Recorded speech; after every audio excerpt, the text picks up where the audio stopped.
In this interview from Scale Model World at Telford, I'm talking with Ilya and Will from exciting new startup DBMK about their plans and how they'll go about helping every modeler get better results.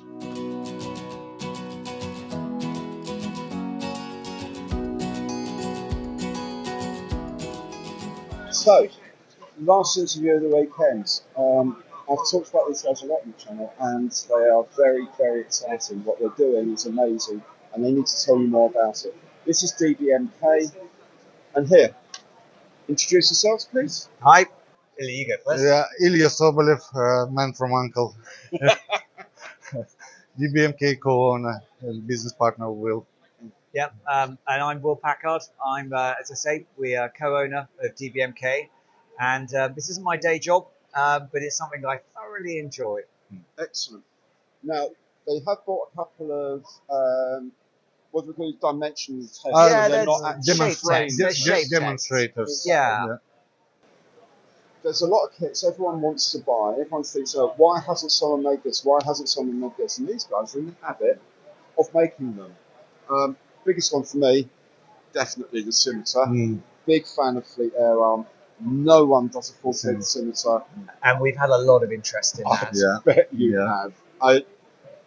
When you can make that, and we'll cover that issue in a bit, you'll be able to sell every single one you take. I guarantee you will.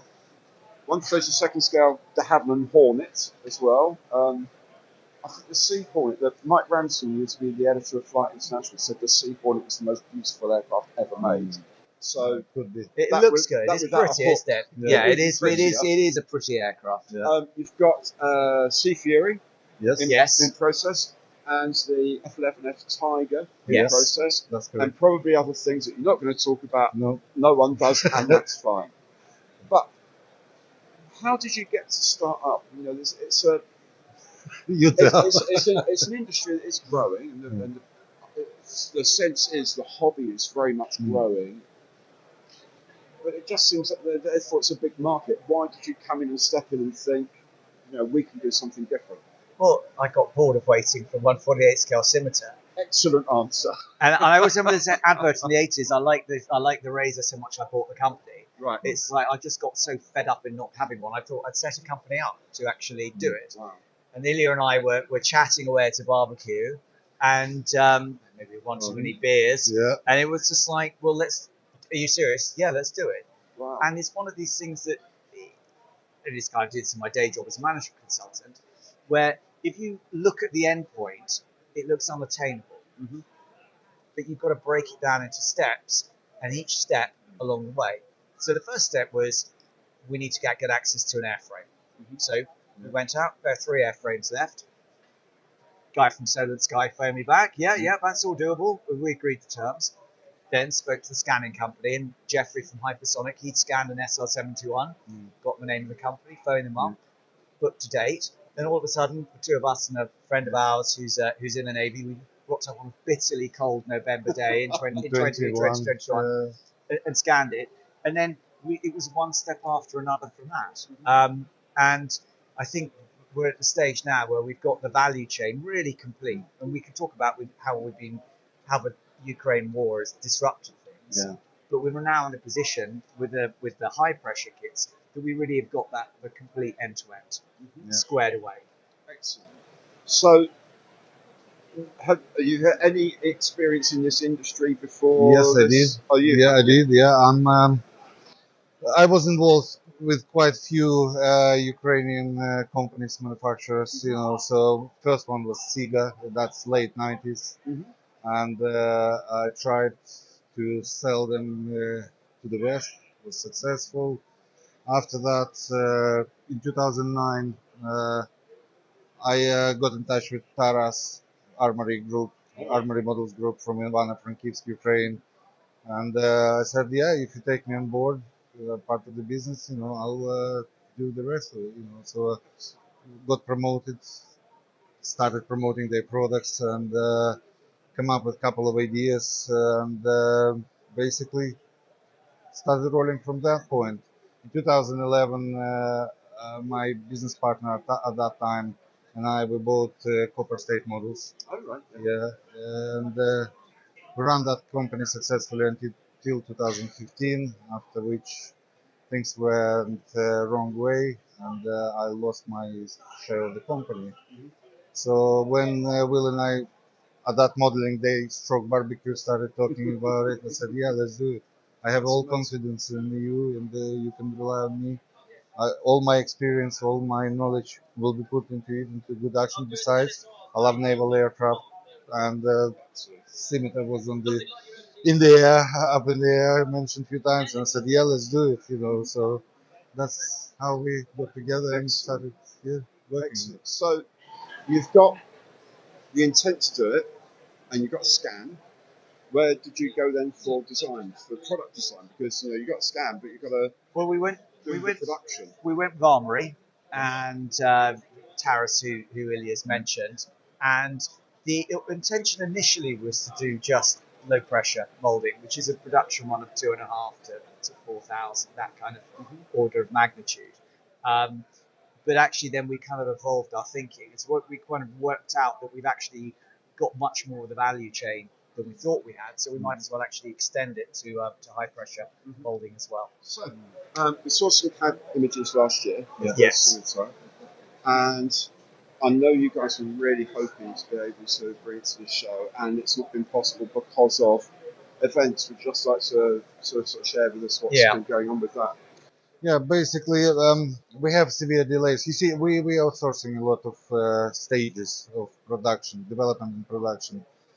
Some of them at this stage, they are in Ukraine.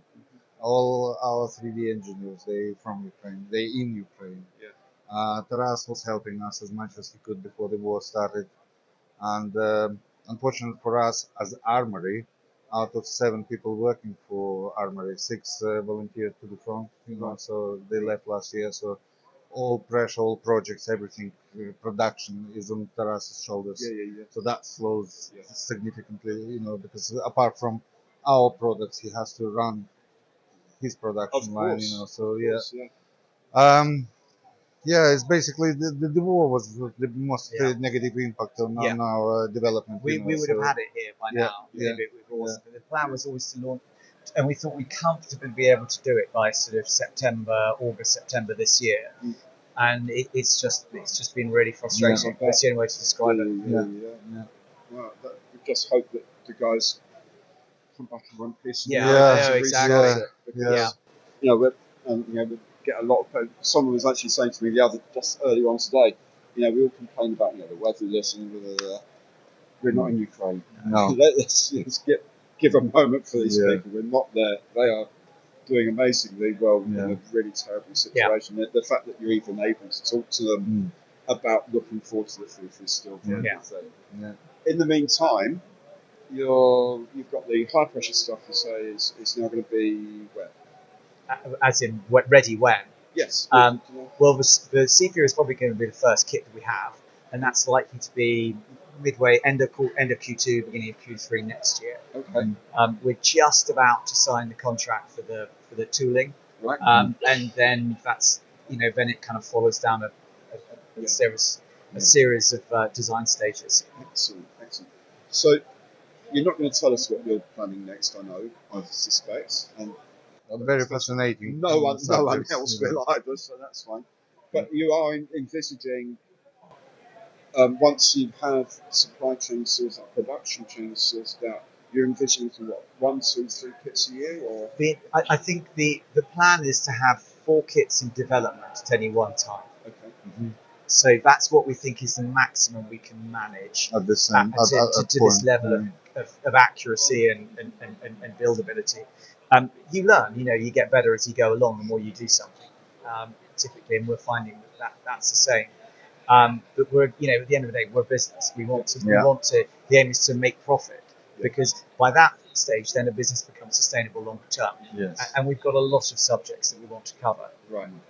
And how many of those do you think are because? The ethics guys talk about this all the time at their presses. They go through their decision tree of how we decide what we're going to make. But how much of that in a company like yours is also maybe influenced by, do you know what, I really would like that we would make one of these, as well as and we'll sell it. Obviously, we're not going to make one of these and no one's going to buy it. Yeah. But yeah, no one makes it. I really, really want one of those. You see, Let's go that way. the thing is, you see, apart from stepping into this business on this path, we are scale modelers, and obviously there is a passion against mind, so you have to kind of like balance it out. Yeah. What would you like as a modeler, or in terms of business, what would be better? So, and that's why we take small steps, careful steps, as of what we're gonna produce or manufacture. It's all on the Pima Airspace Museum list. So we've got about 70 scans. 70 scans, yeah. And we're planning another scanning trip for the beginning of next year, not somewhere in the UK. Yeah. So we've got a bank of subjects that we cover, and we've got an idea. Essentially, we're only going to do stuff we're interested in. Sure.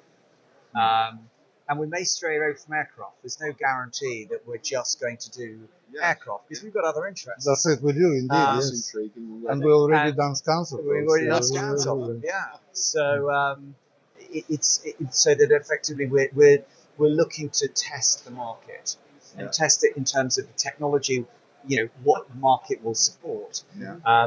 Both, really the quantity, the trade-off between quantity and price. Sure. Future's looking good, hopefully. Yeah. For you. Thank you very, very much. Before we go, you mentioned something we were chatting earlier about on the sea theory about the small parts. You had this revelation. Oh yeah. That I was telling someone else about last night, and they said, "Why hasn't anyone else ever done that? Do you want to quickly explain that?" And maybe I'll pop up a visual later in the editing. So it's like, because we're modelers. Yes, we are, yeah. There are some things that you find easier, and something. And the point is that it's not that we've got a grand plan to reinvent the injection molded kit, but there are things that we can think about tweaking and in improving. And one of the things is that dealing with small parts, and one of the things I've liked is, if you look to say an Aries resin set, the parts come on like a nice fat runner you can hold and paint, scrape off the join line, and then when it comes to separating it, you use a razor saw, which means that you don't have the part accelerating off to the corner of the modelling. Yeah. So you thought, why just not do that in injection molded plastic? That's brilliant. But with a careful bit, the bit you're sawing is the bit you stick on. So it's not like you've got to worry about. You can do all the work, saw, quick rub, and then stick it on. So that's what we're looking to do. And it has the we hope it's going to help the modeler. We've got a couple of other innovations I think I mentioned yesterday as well, because our design philosophy is the company's philosophy is accuracy and buildability. We don't want the things just to look good in the box. We actually want them to be buildable in a way that it flatters the model, so that when you finish the wheel well or the cockpit, you sit back and you go, right, I feel I've moved my modelling up to the next level. And it's obviously we've done the work for them, but we've enabled them and given them the tools to make it easier for them to get to that next level. Yeah. One thing we saw on Facebook has been a decision to not mould in a lot of the pipe work, but to provide all the unions and valves, and so put some pipe wires in there. So you may even, if it works out, you may even include it with a little bending mats or something. Well, we'll definitely have a good schematic in the and like A goes to A, B goes to B, C goes to C, whatever. But we kind of felt that what's the best way of actually rendering this in a way that, again, the modeler makes it easier for the modeler to achieve a really top result. But there's some pipe work in there anyway, so it's not like it's going to be completely bare if you don't want to do that. And it's a balance. But the idea is, again, we want to allow the modeler to deliver a really top quality, really high, what would look you'd normally need a really very, very high skill level to do at a lower level, and as a way of kind of introducing people to doing that sort of thing. I mean, I've always found wiring wheel wells really quite challenging. So in many ways, it's a real weak point for me. And it's like, if I was buying a kit, what would I like? Well, I'd like something that actually tells me where stuff should go and what it should be. So why don't we just do it? rather than try to mould the pipe web integrally, which just looks awful, or leaving it completely off, which just looks, which is unprototypical. Well, I think I'm so looking forward to that Sea Fury. I'm really looking forward. I'm convinced now that I need a Hornet in my life as well. I'm even coming round to the Tiger. So as soon as these are out, I'm going to be banging on the doors to get hold of them. Well, that's fantastic. And it's worth saying that accuracy is the priority. Yeah. So we will only do subjects we can either scan Yes. or have really not just drawings, but factory drawings. Yeah. And even then, we'll try and just do the stuff where we've got scans, because that way we've got a high degree of confidence that our product is accurate and actually looks like the real thing. Yeah. And also the other thing is that when you look at many kits now, when you actually put them up against the scan, you realise that what you thought was accurate maybe was not quite as you thought, which gives us the opportunity of operating in a much bigger market. There is a good illustration to what you just said. I remember every museum where we scanned anything, they've been asking us to scan areas or units of the aircraft so they can get the spare parts right. Right. Yeah, because it's so accurate, So we helped them scan a stealth fighter in Pima. Yeah. And it worked exactly like a stealth fighter. It was literally impossible. The scanner was like having real problems in actually picking it up. And there's whole bits where it's just completely blank because it's all bounced off into space. Yeah. That's brilliant. Guys, thank you so very much for giving me some time. Thank you. Really, I know a lot of people are really wishing you all the very best, and especially all your friends in Ukraine. Yeah, Thank you so much. Oh, thank you very much, Gary. Thanks a lot. Sobolev. Heroin Slava. There we go then. What an exciting prospect DPMK is. Not just in the types of kits they're planning on releasing, but also the way they're rethinking the modelling experience, how to make the experience as straightforward as possible for the average modeler so that they get a better than expected result. I think it's superb. The idea of putting small parts onto a separate little bit like you would from a resin supplier is inspired. They've got 70 or more things scanned, and they're not telling what they are, and they're not just all aeroplanes either. There's lots of other things they've scanned, but they are saying absolutely nothing. However, if they can get their production sorted in Ukraine and elsewhere, then I think DBMK are most certainly a name to look out for in the future. So, if you've enjoyed the show, and I hope you have, please do remember, give it the old imperial thumbs up on the like button below, because every like counts. And of course, if you haven't done so yet, please subscribe to the channel, hit that bell, and at no cost to you, get notified of all my future content as it is published. Thank you so very much for watching today. Hope to see you again on the channel very soon. Take good care now, and goodbye.